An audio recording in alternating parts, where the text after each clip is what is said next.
bien? Oui, vous avez passé un bon week-end? Sous la pluie, voilà, dans le vent, au travail. Bref, c'était génial. Youpi. Et vous, c'était bien? Oui. Magnifique. Bon, alors, aujourd'hui, un livre dont on a beaucoup parlé, voilà, notamment lors de notre conseil de lecture et d'achat Noël 2024. Nous nous sommes fait ce cadeau-là, magnifique, présente-le, magnifique objet. Lequel donc? Lune froide sur Babylone par Michael McDowell. Oh, perdez pas le petit... Oui. Voilà, le genre s'il te plaît. Le genre c'est fantastique horreur. Oui. Le nombre de pages. Nous en avons 430. Maison d'édition. Monsieur Toussaint l'ouverture. Et donc ça date de 2024. Donc avant de rentrer dans le scénario, dans l'intrigue, qui es-tu, Michael? Michael, c'est un auteur né en 1950 à Philadelphie. Il est décédé en 1999 à Boston. Il a écrit pas mal de romans qui sont actuellement réédités. On en attend 2 en 2025. Les élémentaires et l'amulette. Très bien. Donc là, on a Lune froide sur Babylone qui est paru en réalité en 1980. Il y a également cette année-là Cathy, 1980. Nous avons Blackwater, très connu, 1983. Et pourtant, c'est le premier qu'on ait eu en réédition, Blackwater. Pourquoi? Pourquoi commencer par la fin? Peut-être parce que c'est le meilleur.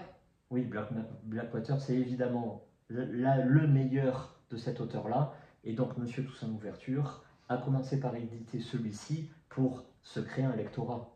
C'est fort intelligent. Nous avons Les Aiguilles d'Or, 1970. On n'avait pas trop apprécié celui-là.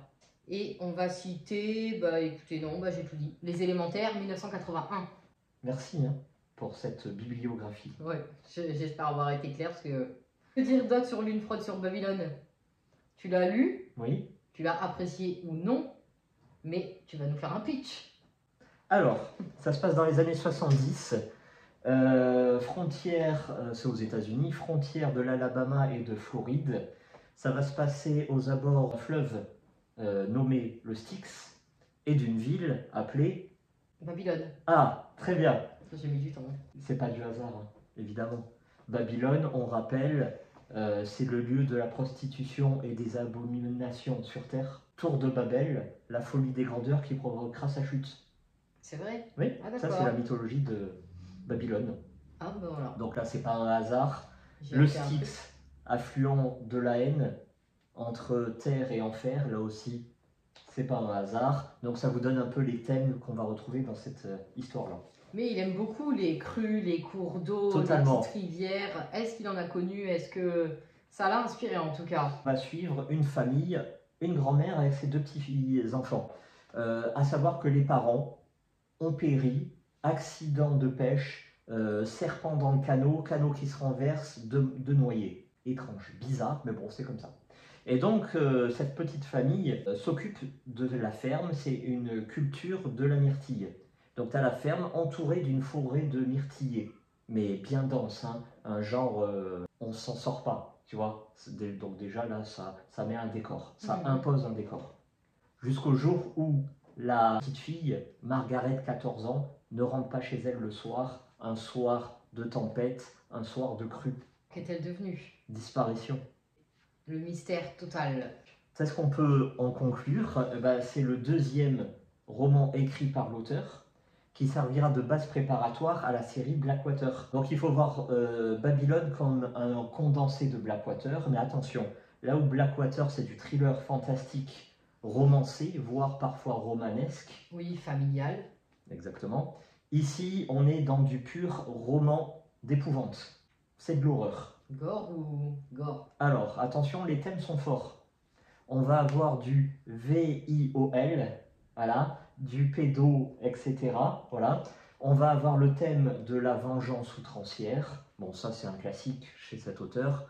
La folie, aussi un petit classique de cet auteur, mais là, c'est bien affirmé. Mais ça va être surtout de la violence assumée, qui va tirer vers le gore, mais véritablement. Donc à la fin, je vous donne un petit exemple comme ça, à la fin on arrache des têtes. Voilà. Donc c'est le plus violent de cet auteur-là. Et donc ça ne va pas plaire à tout le monde. C'est un peu le livre idéal pour Halloween. Sauf qu'on n'est pas à Halloween. Voilà. Non. On en est loin là. Donc si tu as aimé, quels sont les points positifs? Bon, c'est toujours l'écriture. Même si tu n'as pas aimé, il y a toujours un point positif quand même. Bah, c'est l'écriture de cet auteur, tu Ouais. le connais, c'est agréable. C'est vraiment, une fois que tu as le nez dedans, tu vas jusqu'à la fin, tu as Très problème. fluide. Oui. Et c'est surtout les descriptions. Il y a une véritable atmosphère dans ce bouquin-là. Donc certains pourraient dire oui, mais il y a trop de descriptions. Moi, j'ai trouvé que c'était l'équilibre parfait pour avoir justement, pour s'y croire. Voilà, le cimetière avec le clair de lune, une ferme avec des myrtillers, gigantesque, labyrinthique. On va avoir le fleuve Styx, qui rappelle la Perdido, évidemment, de Blackwater. Ouais. Bref, la ville a un véritable cachet. Voilà, on s'y croit. Donc maintenant, les points négatifs, s'il te plaît. Bon, alors tout n'est pas rose, malheureusement. Donc déjà, un petit premier bémol, des personnages pas très sympathiques, pas très profonds. Voilà, on a connu mieux, notamment dans Blackwater, évidemment, où il y avait quand même un peu plus de charisme, un peu plus d'attachement, notamment Cathy. Oui, Cathy, oui. Est-ce qu'il y a quand même du dialogue? Oui. Oui, c'est quand même pas sa marque de fabrique, mais c'est quand même assez sympa ça. Le gros problème de ce bouquin-là, c'est qu'arrivé à la moitié de la lecture, il se passe un événement. Voilà, un bouleversement, et à partir de là, l'intrigue devient totalement classique, trop convenue, trop attendue, trop prévisible. Voilà. Et c'est justement à partir de ce moment-là où l'intrigue bascule dans l'horreur, parce qu'on sait pertinemment ce qui va se passer. Voilà. Oui, c'est vrai. Et donc, pour combler ce manque de suspense, et c'est pour ça que c'est pas un thriller, on met de l'horreur. Là aussi, on aime ou on n'aime pas. Après, il aime beaucoup l'horreur, je pense. Enfin, il aimait. Oui, je dis, c'est du tout au tout. C'est moins gore, Cathy. Ah oui, totalement. Donc au final, oui. Le début est bien, la fin c'est moyen, le milieu entre deux, qu'est-ce qu'on en pense? Tu conseilles pas? Bah, j'ai envie de dire, rien de nouveau sous le soleil de la Perdido. Oh, c'est très beau ça. C'est beau, hein? Ouais. Bon, non, sérieusement, si vous avez aimé Blackwater, oui, allez-y. Voilà. Si vous ne connaissez pas Blackwater, allez dans Blackwater. Si vous n'aimez pas Blackwater, faut pas y aller là-dedans. Voilà. Pour schématiser, pour que tout le monde comprenne bien, les Aiguilles d'Or, c'est 6 sur 10. Babylone, c'est 7 sur 10. Cathy, c'est 8 sur 10. Blackwater, c'est 9 sur 10. Si vous aimez l'horreur, il faut y aller sur Babylone. Mais si vous n'aimez pas les détails un peu trop crus, ne vous donnez pas cette peine-là. Voilà, faut pas y aller. On rappelle que les couvertures sont magnifiques, que ça fait très bien dans une bibliothèque. Exactement. Nous, les Aiguilles d'Or, on l'avait vendu sur Vinted parce qu'on n'avait pas aimé tout simplement. Un petit plus, voilà, un petit bonus que je jette comme ça enfin. Ce qui est intéressant dans Babylone, c'est qu'il ne faut pas chercher la morale. Il ne faut pas chercher la justice. D'accord. C'est-à-dire que bon comme mauvais, quand ton heure est venue, eh ben t'y passes. Voilà. Et c'est pour ça. T'as pas le choix. C'est pour ça qu'à la fin, tu te dis oh bah quand même, la toute fin, là pour le coup il y a de la surprise.